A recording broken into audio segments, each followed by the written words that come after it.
Hey guys, and welcome back to the totally normal Gran Turismo 5 playthrough. If you haven't watched the previous episodes, then maybe you should go back and watch them first. I'm not forcing you to, I'm just saying that it would make a lot more sense if you watched the previous 15 episodes first and then the finale. Of course, if this is your first time clicking on the series. Because otherwise, yeah, you're likely not gonna know what's happening because of the unknown context.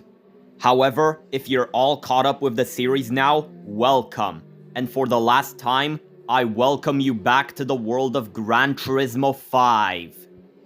So, it all started with episode 1, which, funnily enough, brought my YouTube channel back from the dead, in which I have completed Sunday Cup and Lightweight K Cup. After brute forcing my way through NRA Roadster Cup in episode 2, I was easily able to beat FF Challenge after that. Also creating the all-famous insert explosion here joke that you all know me for. And even though it wasn't as easy, I also managed to beat World Compact Car Cup. Completing the Witz Race Japanese 90s Challenge and TOS France Championat in episode 3. And after that, completing the Mini Challenge, FR Challenge, and Clubman Cup in episode 4.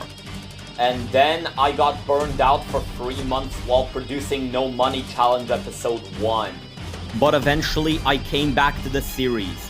Not just that, I completed European Classic Car Championship and European Hot Hatch League in episode 5. Completing the Lupo Cup, Japanese 80s Festival, and the British Lightweights in episode 6. Japanese Classics Festival Italia and Schwarzwald League A in episode 7. Now, despite No Money Challenge taking over priority, I was still going strong by completing Classic Muscle Car Championship, MR Sports Cup, and Tuning Car Grand Prix in episode 8. And episode 9 followed, completing World Classic Car Series, Muscle Car Championship, and Supercar Festival. And then the series had to go on hiatus because of Tuning Village. But I came back stronger than ever after the hiatus in episode 10, completing Pickup Truck Challenge, Historic Racing Car Cup, and Gran Turismo World Championship. Now, this is where most people would stop, but I went above and beyond. Torturing myself with the National B license in episode 11. Alongside it, I also took care of Gallardo Trophy, Race of Turbo Sports Series, and Polyphony Digital Cup. And then the series went on hiatus again because of budget rally. But eventually the hiatus ended and I came back in episode 12, torturing myself with National A license. Along with it, I also took care of Lamborghini exclusive, Supercar Nostalgia Cup, and Japanese Championship. Episode 13 came around, in which I managed to take care of European Championship and Super GT. Then I was forced to go on yet another hiatus due to and many others being quick to paster me into hosting 500 horsepower. But thankfully, after all of that, the series became top priority again in episode 14, which allowed me to quickly brute force my way through La Festa Cavallino, Schwarzwald League B, and NASCAR series in episode 14, and also beating American Championship, German Touring Car Championship, properly beating Like the Wind, and completing Gran Turismo All-Stars Championship in episode 15. And here we are. After all of that, we are finally ready to take on Dream Car Championship. Just need to get into the Toyota Minolta, which I won last episode, and there we go. The first race is at Indianapolis. So let's see how I do.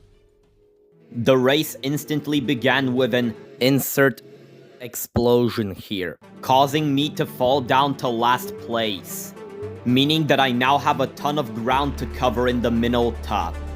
Luckily for me, however, I have grown to know that the GT5 AI is really slow. And that fact alone allowed me to climb up from 12th to 9th before the first lap even ended.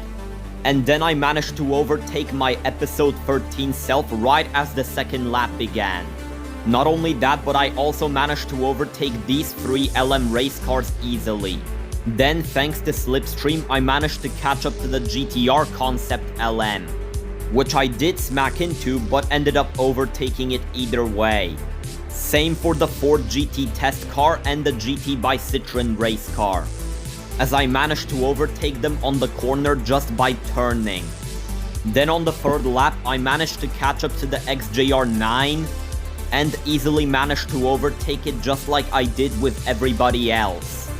But even though the XJR9 was competitive, it wasn't actually able to take the 1st place from me, beating the said XJR9 by 16 seconds, allowing me to earn my well-deserved 86,000 credits.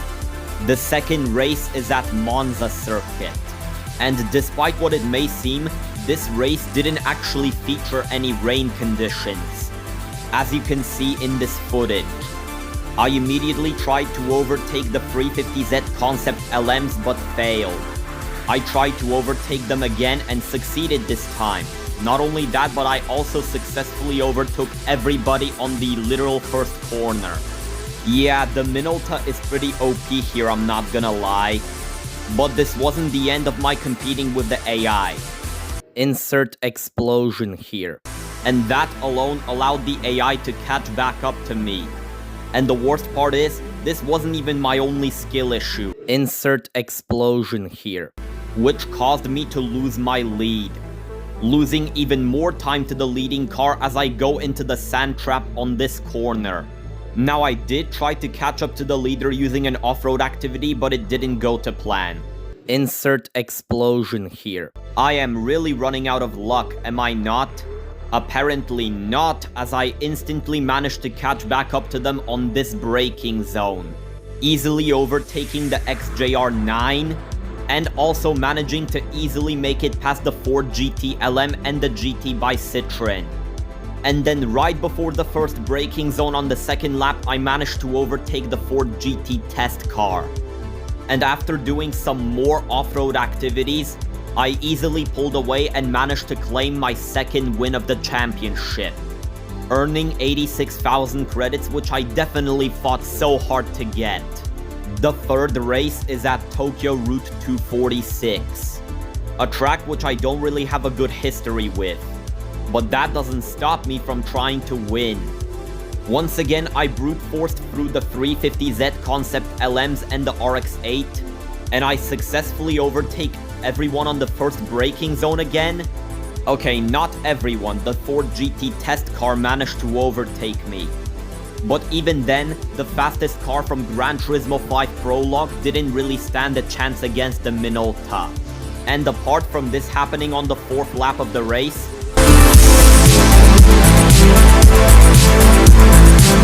there is quite literally nothing else noteworthy about the Tokyo race. I earned my 86,000 credits from the race, and yeah, you get the deal.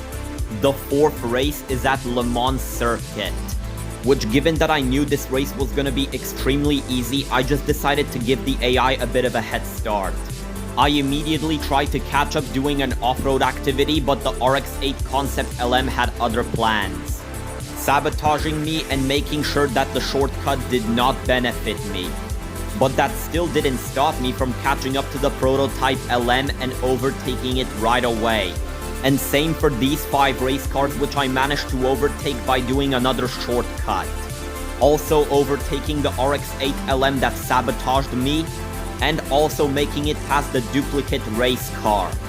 I used my pure speed to catch up to the podium placers, successfully finding an overtaking opportunity on the GTR LM and the GT by Citroën, and easily out-accelerating the Ford GT test car on this straight. But I don't want this section of the video to be 20 seconds long like the Tokyo race was, so I have to improvise. I did the typical off-road activity on the 1st lap to try to pull away from the test car. It didn't work. Wow, how shocking, a Le Mans prototype can handle surface changes. I also made sure I went wide on this corner like I did once in episode 3. Not only that, but I pulled a GT4 AI and went wide on this exact corner. I know I'm probably getting ridiculed by most challenge run YouTubers by doing this, but I do not care. Pulling off yet another shortcut opportunity on the chicanes, allowing me to gain even more time over my opponents. Then this corner came around on which I forgot to brake. Insert explosion here. And then once again I took the weirdest racing line possible on this corner, successfully rage baited all the challenge run YouTubers watching this video, and successfully pulled off this sick drift while doing an off-road activity. I miscalculated the shortcut. Insert explosion here. I miscalculated the shortcut again. And I miscalculated a braking point. Insert explosion here. Went wide again on this goddamn corner. Then I just cruised to the finish line and won the race.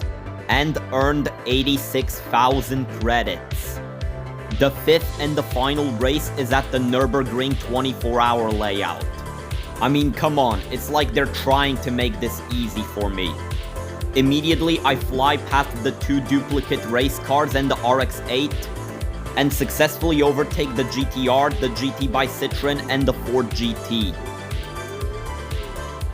Insert explosion here. But that didn't stop me from overtaking the RX-8 LM instantly, and climbing up to the podium right away by overtaking the GTR LM. And then, yeah, I easily made it past the Ford GT test car and easily caught up to the GT by Citroën, which itself was not a big threat, and I managed to easily overtake it and claim first 5 seconds later. And after driving through the high-speed straight one last time, I did it. I actually did it. I went across the finish one last time, earning my 86,000 credits, and earned an additional 433,000 credits, but more importantly, winning the championship. And yeah, that's Dream Car Championship. And after checking what my prize cards are one last time, these last two cars that I get mark the end of my totally normal Gran Turismo 5 playthrough journey. I have successfully beaten every event in the game, along with Dream Car Championship, and most importantly, gave this series the happy ending that it truly deserved. And that's about it for today's episode and this series overall. I at first genuinely thought this was gonna become just another series on my channel, but in reality, it ended up being way more than that. First, going into this series, I thought I was just gonna go back to short posting right after it ended, but with how much stuff happened in the meantime, and with how many video series I managed to come up with thanks to this series alone, I don't think I really feel the need to anymore. Not only did the series allow me to return to form, but it also gave me a reason to keep going with the channel. And that is something I will forever be grateful for. And I am also grateful for all the people who tuned into my channel thanks to these 16 videos. This journey was really awesome, and I'm glad this can be implemented into part of my YouTube career. Thank you guys so much for watching, and thanks for all the support. It really means a lot to me. And with that being said, I'll see you guys next time.